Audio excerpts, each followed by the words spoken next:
함께하는 말씀 새생명교회 거루승 목사입니다. 오직 너는 바른 교훈에 합당한 것을 말하여 늙은 남자로는 절제하며 경건하며 신중하며 믿음과 사랑과 인내함에 온전하게 하고 늙은 여자로는 이와 같이 행실이 거룩하며 모함하지 말며 많은 술에 종이 되지 아니하며 선한 것을 가르치는 자들이 되고 그들로 젊은 여자들을 교훈하되 그 남편과 자녀를 사랑하며 신중하며 순전하며 집안일을 하며 선하며 자기 남편에게 복종하게 하라. 이는 하나님의 말씀이 비방을 받지 않게 하려 함이라. 너는 이와 같이 젊은 남자들을 신중하도록 권면하되 범사에 내 자신이 선한 일에 본을 보이며 교훈에 부패하지 아니함과 단정함과 책망할 것이 없는 바른 말을 하게 하라. 이는 대적하는 자로 하여금 부끄러워 우리를 악하다 할 것이 없게 하려 함이라. 종들은 자기 상전들에게 범사에 순종하여 기쁘게 하고 거슬러 말하지 말며 훔치지 말고 오히려 모든 참된 신실성을 나타내게 하라. 이는 범사에 우리 구주 하나님의 교훈을 빛나게 하려 함이라. 모든 사람에게 구원을 주시는 하나님의 은혜가 나타나 우리를 양육하시되 경건하지 않은 것과 이 세상 정욕을 다 버리고 신중함과 의로움과 경건함으로 이 세상에 살고 복스러운 소망과 우리의 크신 하나님 구주 예수 그리스도의 영광이 나타나심을 기다리게 하셨으니 그가 우리를 대신하여 자신을 주심은 모든 불법에서 우리를 속량하시고 우리를 깨끗하게 하사 선한 일을 열심히 하는 자기 백성이 되게 하려 하심이라. 너는 이것을 말하고 권면하며 모든 권위로 책망하여 누구에게서든지 업신여김을 받지 말라. 충성된 일꾼은 맡겨진 역할을 제대로 감당하는 사람입니다. 바울은 디도가 교회 일꾼으로서 감당해야 할 중요한 역할이 있다고 말씀합니다. 그것은 각 성도들에게 기본 의무를 가르치는 것과 그 가르침에 합당하게 행동함으로써 성도들에게 본이 되는 것입니다. 바울이 디도에게 제시한 두 가지 역할이 우리에게 주는 교훈은 무엇일까요? 바울은 교회 안에 있는 사람들을 6 부류로 나누었고 그들 각자에게는 도덕적 책무가 있다고 말씀합니다. 그리고 교회의 직분자들이 해야 하는 중요한 역할은 각 부류의 사람들에게 그들이 따라야 할 도덕적 책무를 가르치는 일임을 강조하였습니다. 그러면서 바울은 가르쳐야 할 구체적인 책무까지 제시해주고 있습니다.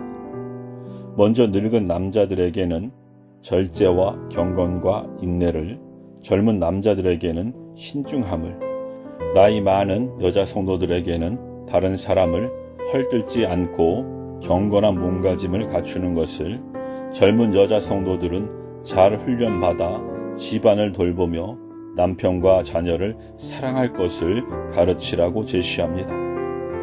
바울은 왜 이토록 도덕적 책무를 가르쳐야 한다고 강조했을까요? 그것은 당시 하나님의 복음과 상반되는 거짓 교리가 성도들을 오염시키고 있었기 때문입니다.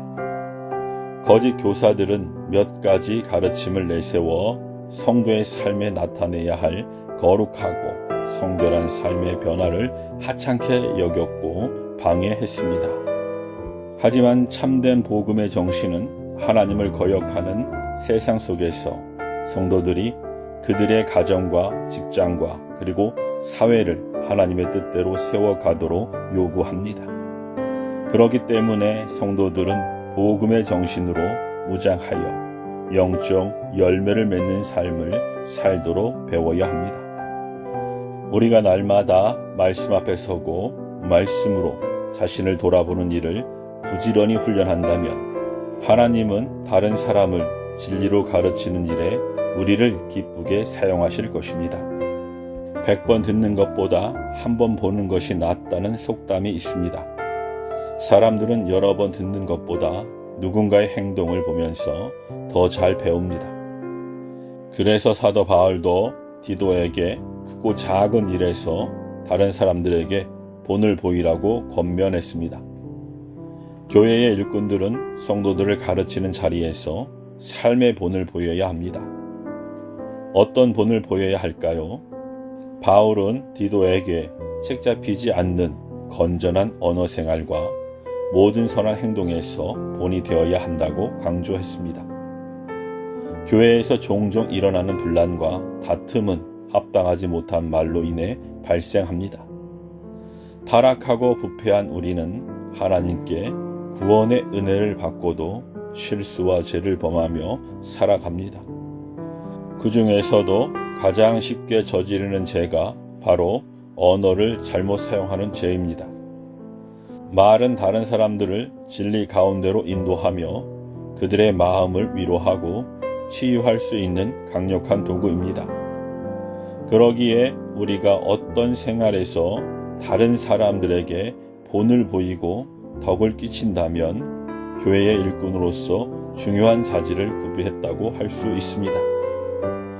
우리 구주 예수님은 제자들에게 삶의 모든 영역에서 친히 본을 보여주셨습니다. 그래서 제자들은 예수님의 본을 쫓아 자신의 사역을 감당할 수 있었습니다.